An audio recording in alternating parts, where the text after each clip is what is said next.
পৃথিবীর একমাত্র দেশ যারা নিজের মাতৃভাষা মর্যাদা রক্ষা করার জন্য রাজপথে বুকে তাজা রক্ত দিয়েছে তা হলো আমাদের এই বাংলাদেশ। কিন্তু আমাদের প্রাণের প্রিয় ভাষা বাংলা ভাষা এই দেশের অফিসিয়ালি রাষ্ট্রভাষা, তার আসল আইনি নিশ্চয়তা আমাদের কে দিয়েছে চলুন জানি সংবিধানের ধারা ৩ সম্পর্কে। আমাদের সংবিধানের ধারা ৩ মাত্র ৩টি শব্দের আর দেশের ইতিহাসে সবচেয়ে বড় আবেগ ধারণ করে রেখেছে। এখানে সরাসরি এবং স্পষ্টভাবে বলা হয়েছে প্রজাতন্ত্রের রাষ্ট্রভাষা বাংলা। প্রথম দেখায় ধারাটি খুব ছোট মনে হলেও আমাদের দৈনন্দিন জীবন এর গুরুত্ব কিন্তু অপরিসীম।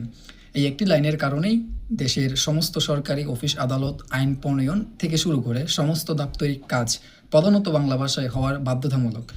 এই ধারাটি নিশ্চিত করে যে এদেশের একদম সাধারণ একজন নাগরিকও যেন কোনো বিদেশি ভাষায় মারপ্যাঁচ না পড়ে নিজের মাতৃভাষার রাষ্ট্রীয় সকল সেবা এবং বিচার করতে পারেন।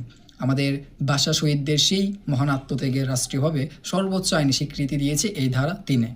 আমাদের ভাষার অধিকার চিরকাল সুরক্ষিত থাকবে এই ধারার মাধ্যমে। ভিডিওটি ভালো লাগলে অবশ্যই লাইক করবেন এবং আমাদের চ্যানেলটিকে সাবস্ক্রাইব করে দিতে পারেন।